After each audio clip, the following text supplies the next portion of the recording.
ദൈവത്തിൻ്റെ അതിപരിശുദ്ധ നാമം മഹത്വപ്പെടുമാറാകട്ടെ. നമ്മളിന്ന് വായിക്കുന്നത് വിശുദ്ധ ലൂക്കോസിൻ്റെ സുവിശേഷം 6-ാം അധ്യായം 40-ാമത്തെ തിരുവചനം. ശിഷ്യൻ ഗുരുവിനേക്കാൾ വലിയവനല്ല, എന്നാൽ എല്ലാം പഠിച്ചു കഴിയുമ്പോൾ അവൻ ഗുരുവിനെ പോലെ ആകും. പരിശുദ്ധ തൃത്യേക ദൈവത്തിന് സ്തുതി. യേശു എന്ന അതുല്യനായ ഗുരു, നിങ്ങളുടെ ശത്രുക്കളെ സ്നേഹിക്കുവിൻ, നിങ്ങളെ ഉപദ്രവിക്കുന്നവർക്കായി പ്രാർത്ഥിക്കുവിൻ എന്ന് നമ്മെ പഠിപ്പിച്ച അങ്ങേയറ്റം സ്നേഹത്തിൻ്റെ പ്രതീകമായിരുന്ന ശത്രുക്കളെപ്പോലും സ്നേഹിക്കുവാൻ ഉപദേശിച്ച ഗുരു ഇവിടെ തൻ്റെ ശിഷ്യന്മാരോട് പറയുന്ന ഒരു തിരുവചനം.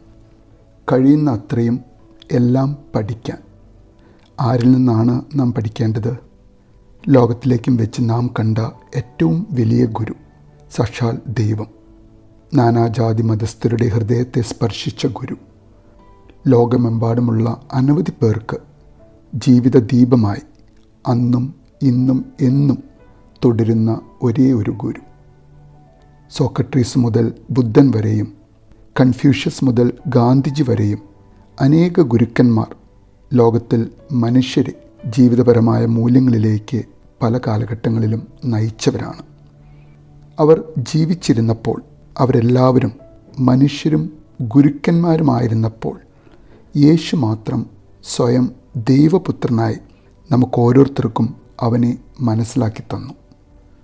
ഞാനാണ് വഴി, സത്യം, ജീവിതം, എന്നിൽ കൂടെ അല്ലാതെ ആരും പിതാവിൻ്റെ അടുക്കൽ വരികയില്ല എന്ന വിശുദ്ധ യോഹന്നാൻ്റെ സുവിശേഷം 14-ാം അധ്യായം 6-ാമത്തെ തിരുവചനത്തിൽ അവൻ നമ്മെ പഠിപ്പിക്കുന്നു.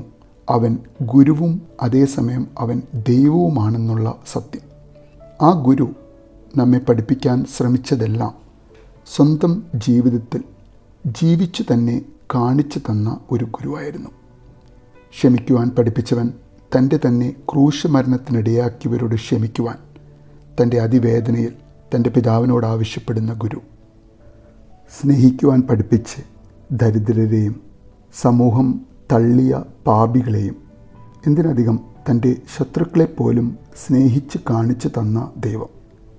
വിശ്വസിക്കാൻ പഠിപ്പിച്ചു തന്ന തൻ്റെ കഠിന പരീക്ഷണങ്ങളിൽ പോലും പിതാവാം ദൈവത്തെ പൂർണ്ണമായും ആശ്രയിക്കുന്ന മകൻ.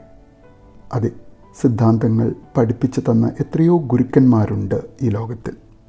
എന്നാൽ സ്വന്തം ജീവിതത്തിൽ മാതൃകയായി സ്വയം ജീവിച്ച് കാണിച്ചു തന്ന യേശു എന്ന അതുല്യനായ ഗുരു തൻ്റെ സ്വന്തം ജീവൻ തന്നെ അനുഗമിക്കുവാൻ ആഗ്രഹിക്കുന്ന ഓരോ ശിഷ്യന്മാരുടെയും, തൻ്റെ സ്നേഹിതന്മാരുടെയും, തൻ്റെ എന്നാളത്തെയും അനുയായികളുടെയും പാപങ്ങൾക്ക് മാപ്പ് കിട്ടുവാനായി ക്രൂശിൽ ജീവനുള്ള ഒരു ബലിയായി തീർന്ന് തൻ്റെ ജീവൻ ദാനം ചെയ്യുവാൻ തയ്യാറാകുന്ന വലിയ ഗുരു.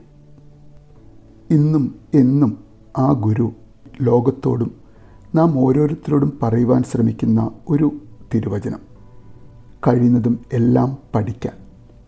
അവൻ തൻ്റെ നല്ല സുവിശേഷത്തിലൂടെ, സദ്വാർത്തയിലൂടെ നമ്മെ പഠിപ്പിക്കാൻ ശ്രമിക്കുന്ന നല്ല പാഠങ്ങൾ, മാനുഷിക ജീവിതത്തിൽ ഒട്ടും എളുപ്പമല്ലാത്ത പാഠങ്ങൾ. ആ പാഠങ്ങളെല്ലാം പഠിച്ചു കഴിയുമ്പോൾ അതുവരെ ഗുരുവിനേക്കാൾ വളരെയധികം താഴെയുള്ള ശിഷ്യന്മാർ ഗുരുവിനെപ്പോലെ ആക്കുവാൻ ആഗ്രഹിക്കുന്ന യേശു എന്ന ശ്രേഷ്ഠ ഗുരു, സാക്ഷാൽ ദൈവം, നമ്മുടെ ജീവിതത്തിൽ ഗുരുവിനെപ്പോലെയൊന്നും ആയി തീർന്നില്ലെങ്കിലും അവൻ്റെ ഒരു നല്ല ശിഷ്യനായെങ്കിലും അവന് ചെവി കൊടുക്കുവാൻ, അവൻ പഠിപ്പിക്കുവാൻ ശ്രമിക്കുന്ന കാര്യങ്ങൾ അല്പാൽപമായെങ്കിലും നമ്മുടെ ജീവിതത്തിൽ പ്രാബല്യത്തിൽ കൊണ്ടുവരുവാൻ നമുക്ക് ഓരോരുത്തർക്കും സാധിക്കട്ടെ എന്ന് പ്രാർത്ഥിക്കുന്നു. നല്ലൊരു ദിവസം നേരുന്നു.